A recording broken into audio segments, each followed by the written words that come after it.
Smart ASN adalah pegawai dengan kompetensi, kinerja, serta profesionalisme yang tinggi sehingga mampu beradaptasi dan semakin responsif terhadap perubahan dan pencapaian tujuan organisasi. Literasi digital banyak menekankan pada kecakapan pengguna media digital dalam melakukan proses mediasi media digital yang dilakukan secara produktif.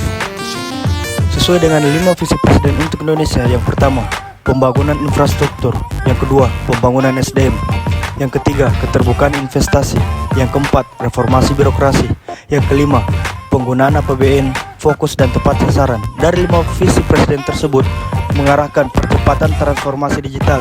Yang pertama, perluasan akses dan peningkatan infrastruktur digital.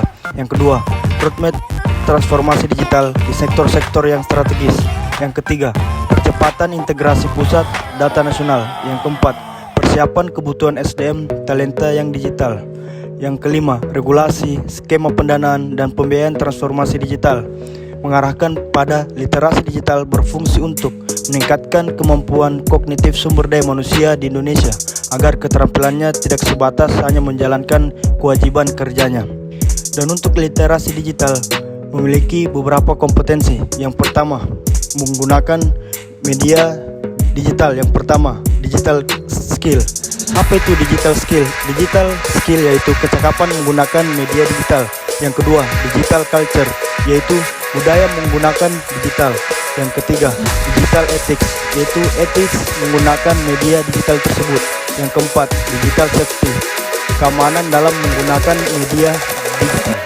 Manajemen ASN adalah pengelola ASN untuk menghasilkan pegawai ASN yang profesional, memiliki nilai dasar, etika profesi, bebas dari intervensi politik, dan bersih dari praktik KKN.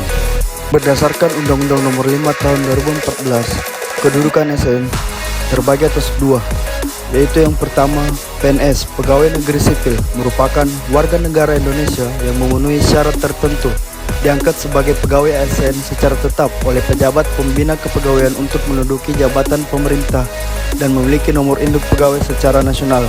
Yang kedua, P3K, pegawai pemerintah dengan perjanjian kerja, yaitu warga negara Indonesia yang memenuhi syarat tertentu yang diangkat berdasarkan perjanjian kerja untuk jangka waktu tertentu dalam rangka melaksanakan tugas pemerintahan sesuai dengan kebutuhan instansi pemerintah dan ketentuan perundang-undangan. Peran ASN terbagi atas 2, fungsi dan tugas. Apa saja fungsi dan tugas ASN?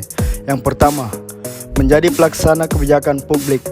Pelaksana kebijakan publik yaitu melaksanakan kebijakan yang dibuat oleh pejabat pembina kepegawaian sesuai dengan ketentuan peraturan perundang-undangan. Yang kedua, menjadi pelayan publik, memberikan pelayanan publik yang profesional dan berkualitas.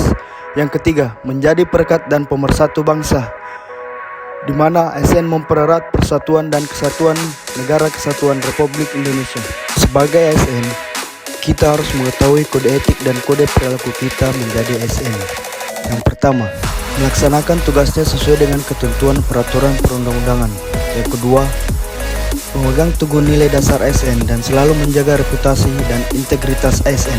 Yang ketiga, menggunakan kekayaan dan barang milik negara secara bertanggung jawab, efektif, dan efisien. Yang keempat, menjaga agar tidak terjadi konflik kepentingan dalam melaksanakan tugasnya.